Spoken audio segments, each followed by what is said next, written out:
How have you seen people react in terms of from customers and people looking to buy fitness programs? I've always been surprised, like you say, how many people buy in December, but actually how many people start in December, like 10th of December, 11th of December is bizarre. What would you say is the biggest limiting belief most coaches need to almost kill going into 2025?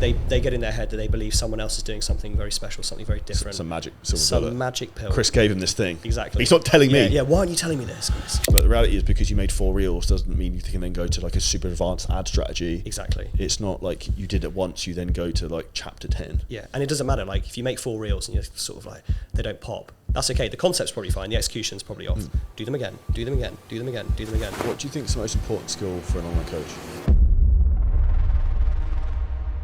If you're an online coach, you're looking to scale your business, you're going to love this. We're going to talk about how you can be as successful as possible over the festive period of Christmas and New Year. This is a time of the year where most people don't realize that actually a lot of people are buying coaching programs.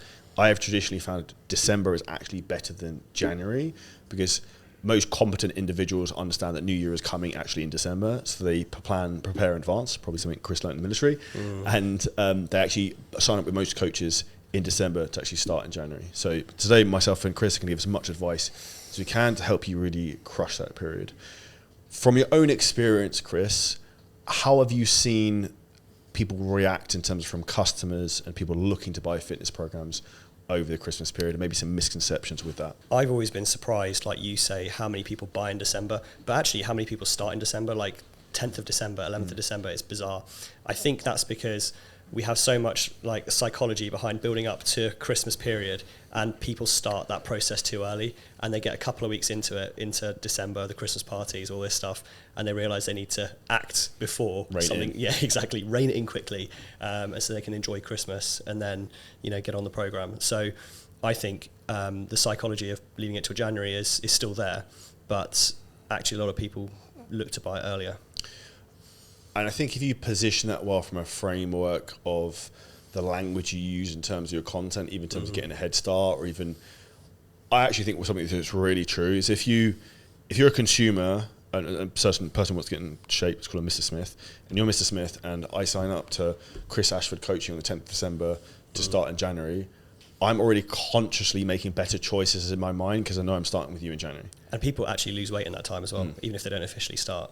So when you celebrate success with your clients online, typically people have a goal towards the end of the year. That starts to turn wheels in people's head, that they think that actually that's something I need to do and I didn't do it last time, so I better start now. And one of the best ways I would do that from a positioning perspective is some people will try and kick the can down the road. They've got Christmas parties, they're Christmas, all this stuff they're going to eat and drinking. We would often give away a month's free coaching over December. So like, well, there's no loss, you might as well start now, and we can make some headway and actually make as much progress as you can whilst you enjoy yourself as much as you would be normally, and then come January, you're just in a better position anyway. Exactly, and you give as much free value as well, so you can say, look, we'll get you properly started on, I don't know, the 3rd of January, the 2nd of January, but take this now, run with it, and you can still enjoy Christmas. What would be some hacks that maybe coaches listening to this could give to their clients to allow them to maybe enjoy some of the Christmas period and some of the festivities without having to be like too authoritarian with them? I think, well, personally with my clients, I give them advance warning of time off over Christmas, time off the business, from a sort of perspective of we're not checking in for this particular week over Christmas so that we can position ourselves where we can actually fully relax, talk about rest and recovery and all this stuff.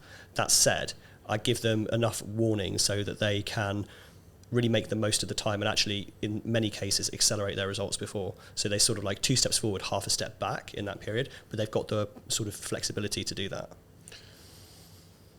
With some people, I think even in their business, if you give them some flexibility, if you give them an inch, they take a mile. 100%. Which is why I think actually from a business perspective, and hands up, I see myself do this sometimes, it's like, if you let your personal standards start to slip a little bit, it's like little day erodes. How can people stop that happening to them and maybe their own business standards over that period where maybe, and I've seen this with people, and you'll probably know people I'm thinking about, who they do fuck all and then like their business doesn't do well, and it's like, well, you've just been playing golf and going on holiday and you X, Y, Z. It's like, dude, you got, like, everyone has life, right? But you still have to do the work. And I think, with the thing I said there about check-ins, it's not about stopping the processes and the work and the structure. That all stays. I'm just removing some of the not even, all of the fulfillment. I'm still doing touch points and speaking to clients, staying on top of them. But you keep that framework in place and you just let the clients just rest and sort of recuperate their brain, because it's a good reset for them as well, because they want to come back in. As a coach, you still have to be on top of that, because that week of Christmas is absolutely crucial. Boxing Day is the day where I'm really pushing something, because I know that I'm going to get people inquiring because they're sat there on the sofa with their turkey. I don't know if you've heard about me talk about this before. Do you know the highest day for property searches on the entire year? I don't know. Christmas Day. Is it? One of the highest days of just general website visits is Christmas Day. Is it because people are in a house cramped full of people? Yeah, and a lot of them don't like their family and stuff they're with, or also like fairly fucking miserable. So actually one of the best days actually launching some type of promotional offer is actually on Christmas Day. Without doubt. So which most people would seem very counterintuitive, but I actually know this statistically from my background in property that the highest number of all website visits is actually on Christmas Day, because everyone's off work. A lot of people fucking hate their family, or like, oh, my bloody in-laws. So or they're maybe like, someone's maybe made a snide comment about the way they look at, like, and they're, oh, you've put on a bit of weight, Chris, over the last 6 months, blah, blah, blah, blah. And that's what triggers them. And I think this is where people who aren't sharp during that period miss the pivotal points. Christmas Day, Boxing Day, and over that period is very important. I also think the language you use also in terms of getting people to talk about setting goals for next year is very powerful. Yeah, exactly. I couldn't agree more. What do you think coaches can do working with their clients to improve goal setting, and even in terms of sales call conversations to try and sell longer programs through 2025? Well, it starts with Black Friday, doesn't it? You have those people that are in your coaching program already, and you start getting them into, a lot of people might be timing out in sort of November, December, but you try and push that runway that they have out way further forward, at least 6 months, if not 12. And pretty much that's going to eat up most of 2025. And then you start laying the foundations. I've been doing this already. You're due to finish in December. We're going to do your Black Friday deal. It's going to, kickstart on the 1st of January. This is what we're going to achieve. And I tell them this. You give them the outcome goal, not, you just say you've done a great job, but now what we're going to do, because you've done X, Y, and Z, we're going to do A, B, and C next year. So, and you're like celebrating them. You say, this is the opportunity now. This is where the fun's going to start.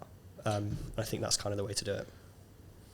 In my opinion, the big thing people need is a roadmap and certainty. They need to know like where they're going and how they're going to get there. And your job as a coach is to give them the certainty and the conviction that they can go through and do that. And I think a lot of that is the language you use and the way you explain it. And actually that's something you do very well with obviously the coaches who join 7-figure scaling systems, because I think the human brain, as soon as it can see the possibility of the end destination, it's fucking all in, which is like even you see it at the event here this weekend, right? It's like we had 2 clients come on stage, get an award for hitting their first £100,000 month.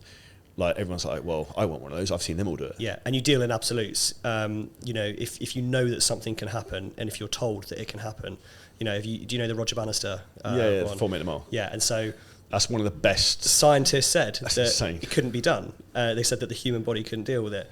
And then after Roger Bannister did that, within the next year, there were no changes in running technology trainers or anything, and 3 people broke it. I think it was more than that, wasn't it? Like 24 or 26 or something stupid. It's people broke it, and that it was that limiting belief that was taken away. But that just shows human psychology 101 if we put glass ceilings on everything, and also why competition is a good thing, because it makes you rise up. If you look at, would Messi be Messi without Ronaldo? Would Ronaldo be Ronaldo without Messi? Yeah, like, you're right. You're right. Do you know what I mean? Like there has to be someone to push you to try and keep going. Yeah. And I think that's where having that is really what's going to help people in terms of even their own businesses, trying to maybe have a little bit of a competitiveness with their clients, in particular if they're male ones. Yeah. Because from my experience, a lot of people who want to get in shape, they like that little bit of like a challenge. Like, okay, we need to try and hit X weight loss target by 1st of Feb. Yeah. Okay, cool. This is the goal. I need to lose this much weight a week. Cool. I'm on it. And that's it, being super specific and dealing absolutes. And if you give anything away in terms of like you say, give people an inch, if you give them a slight doubt in their mind, we could do this, we might do this, then there's a chance they might not do it. But if you deal in absolutes. But that's one word. We could, or we might, or we are doing this. Exactly. Yeah. Yeah. So just completely change up. We'll probably here at 7 Figures have people, fighting for that 500k plaque one day. Because you remember, like sort of 5 years ago, everyone was talking about 10k months as if they were like the golden goose, and then loads of people did it, and now 10k month is like your entry level. it's like Tari did a 50k week last week. Yeah, it was like, insane. So it's like, yeah. And we're designing now the 200k plaque, and I think that's the thing in terms of the goalposts can keep getting shifted, but people also, when they see someone's done something like Roger Bannister's thing, then other people realise it can be done. Yeah. And I think a lot of people, in particular in British culture, have very limiting beliefs. And I spoke about this a lot at the event at the weekend, but there's the next 12 to 18 months will be the easiest time to scale a coaching business, just because the economic strength of what's going to happen in terms of like interest rates coming down, inflation, money being pumped into the system, crypto markets are ripping.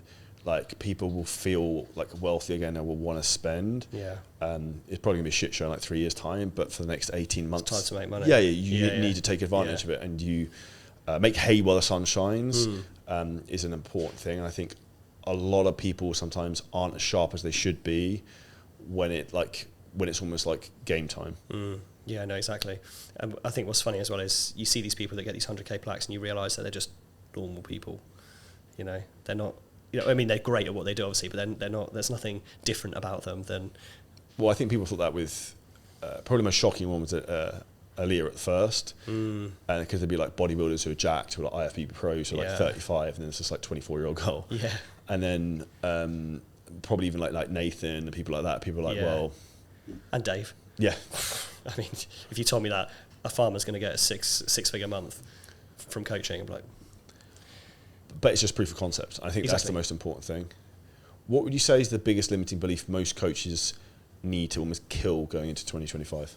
That they can't do it. You know, I think there's a lot of comparison, and they look at they get in their head that they believe someone else is doing something very special, something very different. Some magic silver bullet. Magic pill. Chris gave him this thing. Exactly. He's not telling me. Yeah. Why aren't you telling me this, Chris? No. And so it's the belief that actually they have all of the skill sets in front of them, that they could achieve that right now. It's very simple to sort of think that they don't, but really it's also very simple to acknowledge that you do.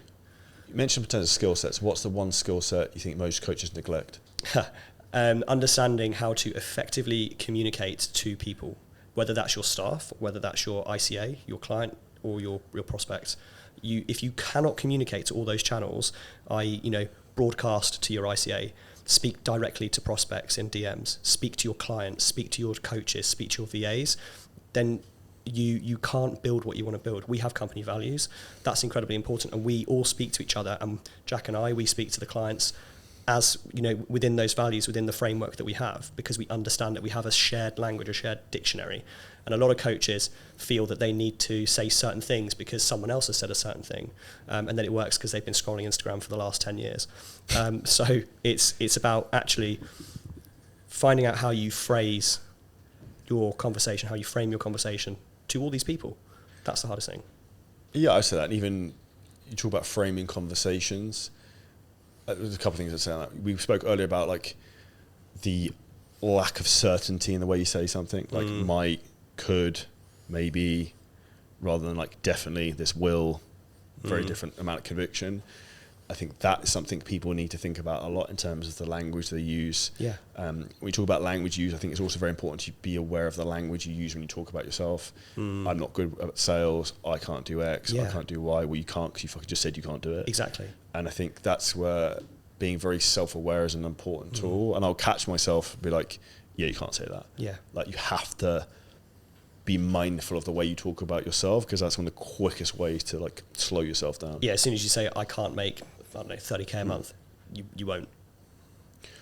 Do you think some coaches just need to set bigger goals, be more ambitious? I think so, because it's like fat loss, generic fat loss. If you say you need to lose £100, that's a huge task. And if you say to someone who's earning 5k, they need to earn 100k, it seems so far removed from where they are now. So I think they do need to set bigger goals, but they also need to understand the roadmap to get there. And that's one of the things that we're really trying to ingrain in clients. They'll put on their onboarding form, I want to be doing 50 or 100k months, and they're doing like 6 or 7 now. And that's all well and good. And I like and I respect that. Yeah, I love ambition. It's brilliant. But we're trying to really show them that roadmap of, these are the steps that you take. If you do these first 4 continuously on a loop for 6 months, you'll probably get to 25, 30k from your 2k now, if not up to 50, if you're really good at like sales and your ads hit a little bit better. And then from there, there's the other steps that you have to take. And people will look at step 1 and go, yeah, I've kind of done all those now. I've got my couple of clients because you've done it once for like 2 weeks. And then they go up to, right, I'm going to run an event and I'm going to run some great ads to it. It doesn't work like that. So and even I give a sporting analogy of that. You talk about like the best basketball players. I can't remember. I think it was Stephen Curry. I think we talked about. I don't know who put it up, but someone had it the weekend. He takes 500 practice shots, 3-point shots every single fucking day. Yeah. I was like, fuck me. And like over his career, it was like 2.5 million practice shots to score 3,500 in a game. Exactly. 2.5 million times he's taken a 3-point shot in practice, just in his professional career. Yeah, which is insane. Like that is mental. Yeah. And that's where people don't understand the repeated bout effect in terms of you doing something that's basic and just getting better and better and better about it. Yeah. And we actually, the podcast did before us, we spoke with Alfie Evans, who's absolutely crushing it. And he spoke about how for a year he was just focusing on making content, and he was shit, and he got better because he just kept fucking making it.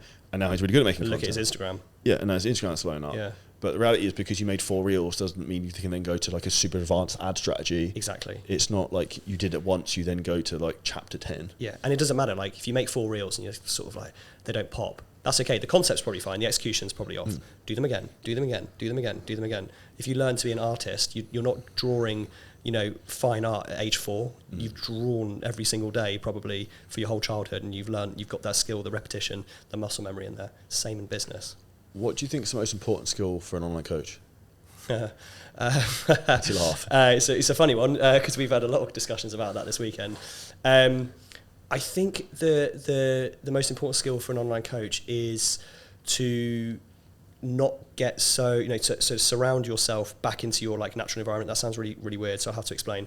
A lot of coaches become really like insular and work in silos with themselves. The skill is actually being able to be an effective online coach but have a strong external sort of like locus of control, like a community that helps support you. So that's surrounding yourself with the right people, surrounding yourself with the right knowledge. And I appreciate this is quite a big answer, but it's coming out of your blinkers. It's actually a skill to be able to do the detailed work, but look at the wider picture. I'd agree, because the big thing most people don't understand is they have a very small field of awareness. But when you have a community, so there's like 300 coaches there, the field of awareness becomes much bigger. If someone sees one thing, they tell everyone else, their field of awareness is huge. Yeah. And that's the thing, is like, we live in a knowledge society. So if you have knowledge before other people, you then have an advantage. Yes. And that's how you win. And you need to leverage those people around you. So, I saw many people at the event do this by the coffee machine. Oh, hey, how you doing? Oh, you're, introduce yourself. They'll ask them a question and they'll take a piece of information, a piece of knowledge. You wouldn't do that online. So you need to be able to operate effectively online, operate even more effectively outside of that. What do you think is the best question someone should ask them if they're at an event? I don't know. A lot of people would be tempted to ask the financial question. A lot of people would be tempted to ask the secret. I think you could be more specific with that and say, what was the one turning point for you? Was there a conversation? Was there a moment in time where something clicked? What was it? Everyone's got that in their business, I believe, who's been successful. A moment in time which they might not have known at that specific moment, but set off a domino effect, whether it was a conversation, whether it was implementing a system, whether it was a client that came in and changed something for them. Everyone's had something that's had a cascade effect down the line, that's had a butterfly effect, and I think that would be a really cool thing to know. The inflection point. Yeah, exactly. Yeah. When you think about the amount of, like, one decision can have like a huge outcome and like impact, not just on yourself, but also a lot of other people, I think that's wild. And I think one of the problems is a lot of people are very afraid of making those decisions. And the framework I'd want people to think about is like, you have a one-way door and a two-way door. Like, most decisions are a two-way door. You can go through them, you can come back. Like, those ones you can make very quick decisions. If it's a one-way door, like, you do this, you're in, then you probably need to think about it a bit more. The other ones, I just do it and find out. Yeah, move quicker. What would you say is the biggest lesson you learned from the army that you can apply to business? So the army taught me many lessons, which we could go into great detail with. It's probably another podcast. Yeah, it's probably a complete other podcast. And I've been asked a lot of questions about that this weekend. I think understanding that talent comes from 360 degrees.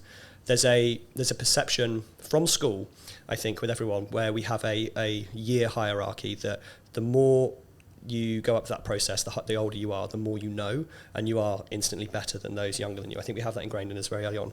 We then have hierarchies in jobs, and someone is your manager.